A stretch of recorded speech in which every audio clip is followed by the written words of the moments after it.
to only the finest in men's clothing.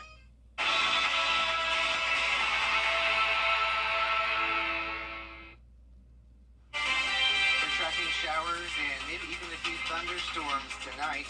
I'll have details coming up in your 5 or 6 forecast.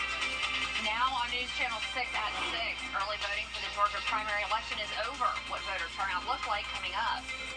Plus, a popular family event is back for another year. We'll take a look at Thunder Over Evans live straight ahead. And walking for a good cause. We're in a fundraiser to support those living with lupus. As your News at 6 starts right now. Live from Television Park, this is WJBF News Channel 6 at 6. And a good Saturday evening to you. I'm Kim Vickers. Thank you so much for joining us. Coverage you can count on begins with President Biden and former President Donald Trump hitting the campaign trail. Trump traveling to Dallas for the NRA's annual meeting, while President Biden is in Atlanta for a weekend of events that includes giving the commencement address at Morehouse College on Sunday. M1 reports.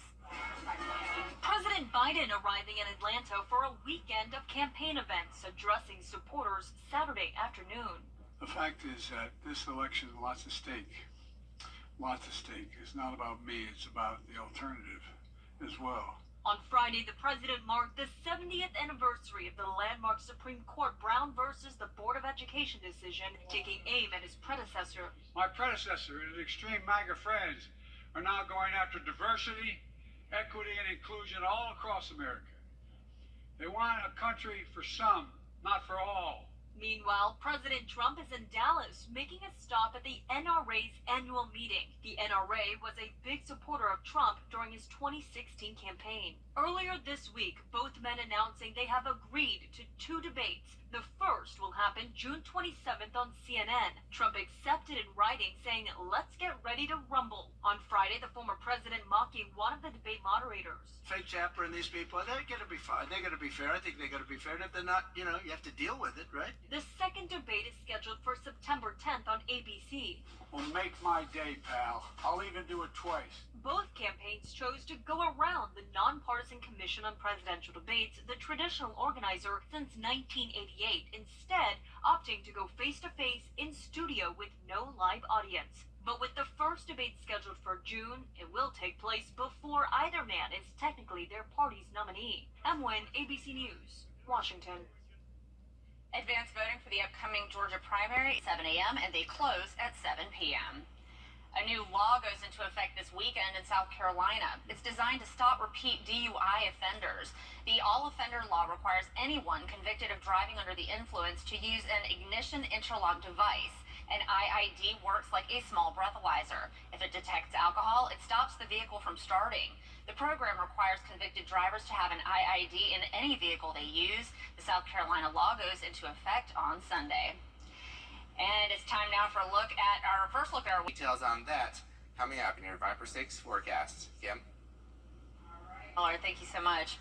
A huge family event happening in Columbia County tonight. Thunder Over Evans is going on right now at Evanstown Center Park. And that's where we find News Channel 6's Isabella Moody. Isabella, the gates just opened about half an hour ago. How are the crowds looking so far? Yes, Kim, there's a big crowd here, with many getting here early to secure their seats. Despite the threat of weather, many out and enjoying the event.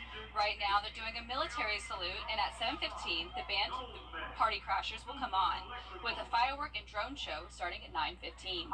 We saw them arrive at about 11 a.m., which is pretty funny since the event doesn't start until 6 p.m.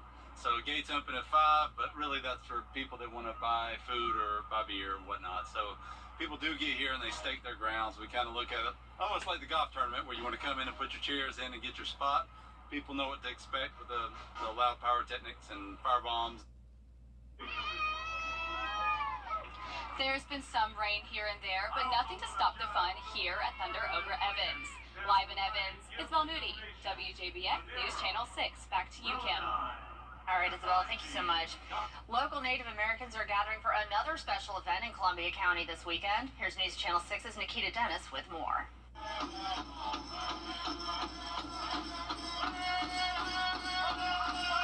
The gathering of the People powwow brings many people together to dance with a purpose. For the Native people, the powwow was always a way of gathering, to get together during, when you've been away from family for so long, you're coming back together. We run this as a family-style powwow. The powwow has gone on for almost a decade in Evans. Roger says all tribes are represented and people come from all over the country. Well, this dance as a whole has been going on for over 40 years. Under a couple different names, several different locations in and around Augusta through the years. COVID, of course, messed us up for several years. From drumming, dancing, to art painting, it's all about spreading the importance of the Native culture. Tomorrow afternoon will be gourd dancing at first, and then we'll have intertribal tomorrow afternoon. Tomorrow evening again, intertribal dancing, which means anybody can come out and dance. In Evans, Nikita Dennis, WJBF News Channel 6. And that event is still underway. At 7 p.m., the grand entry intertribal dancing begins. And after the dance, there will be a midnight auction that begins at 11:30. If you want to participate, it's at the BSA Center on Weinberger Way. And dozens of people started their day off by walking for a good cause.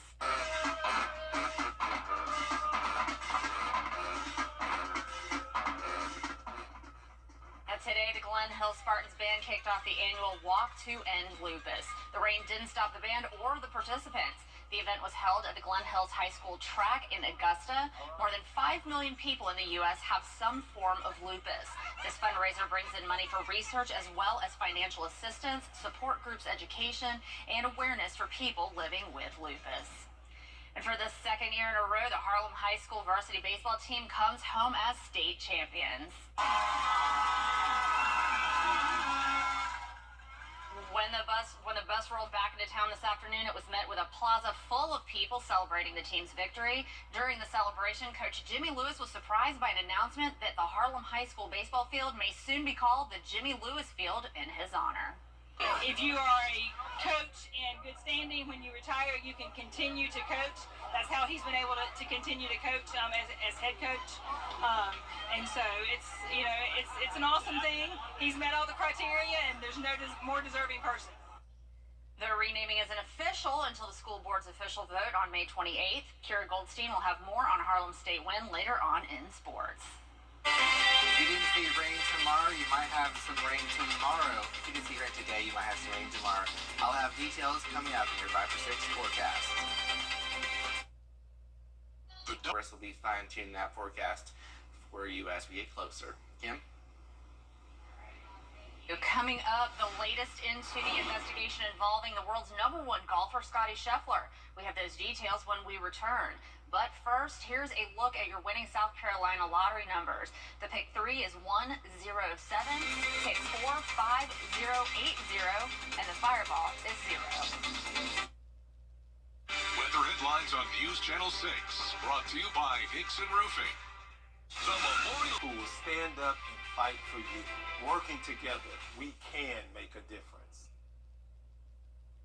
It's day 3 of the PGA Championship, and #1 golfer in the world, Scottie Scheffler, started the day in 4th place at 9 under par. All this just one day after his arrest early Friday morning. That arrest captured on video as police lead Scheffler away in handcuffs. Michelle Franzen has the latest. Scottie Scheffler, the world's top-ranked golfer, facing several charges after an alleged confrontation with police. His arrest early Friday outside the PGA Championship in Louisville, Kentucky, was caught on camera by ESPN's Jeff Darlington. However, according to Louisville's mayor, there is no body cam footage. It's not clear if the officer wasn't wearing one or if it wasn't turned on. Right now, he's going to jail. Okay. He's going to jail, and it ain't nothing you can do about it. Traffic was backed up outside the Valhalla Golf Course. Police on the scene after a man working at the event was struck and killed by a shuttle bus. Scheffler's attorney says an officer told him to drive around a line of cars waiting to enter. Darlington says Scheffler drove slowly onto the median. The police officer had approached Scheffler's car on the driver's side door. The car then proceeded, and then you basically saw the police officer kind of... Did he fall over? we saw him sort of disappear behind the car. The police report says Scheffler refused to comply, accelerating forward and dragging that officer, who suffered pain, swelling, and abrasions to his left wrist and knee. He was treated at the hospital and released. Scheffler now facing 4 charges, including second-degree assault of a police officer. He was released a few hours later and was able to make his Friday tee time. Took some distance off. After the round, Scheffler said he never meant to disobey any officer's orders. It's just a huge misunderstanding this morning. That'll get resolved, I think, fairly quickly. The county attorney says they are still obtaining information in the case of Mr. Scheffler and will review and proceed accordingly.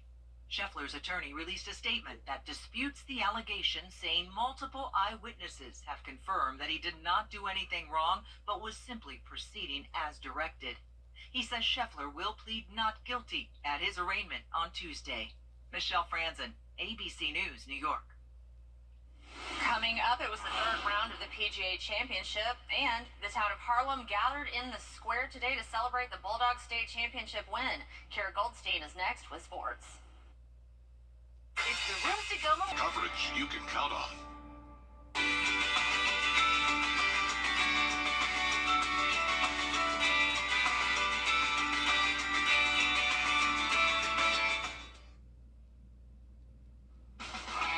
Now, WJBF sports coverage you can count on.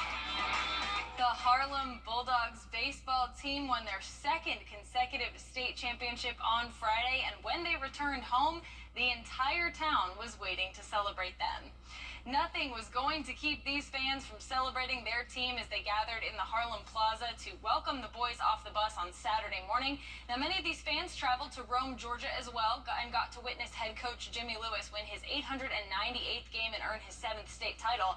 The house was packed as the Bulldogs got the shutout win in Game 2, 7-0, that sealed their victory over Calvary State. At the celebration back home, school board member Leanne Meyer said this team deserves all the recognition and more.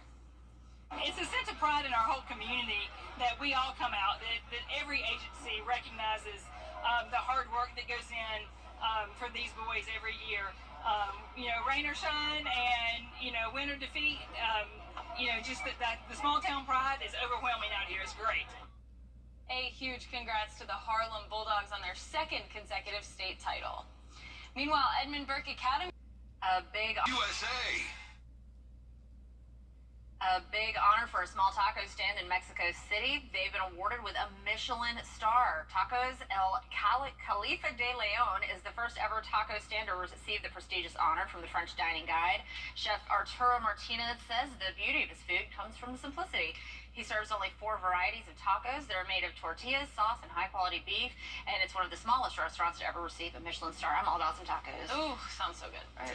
Well, there's a lot to taco about here in the forecast. A good transition, and we have some storms tomorrow. Nothing severe, but whenever thunder roars, head indoors. Finally drying out for the early part of the week. All right, and that's our report for now. Thank you so much for watching, and be sure to join us again at 11 o'clock. Have a good night.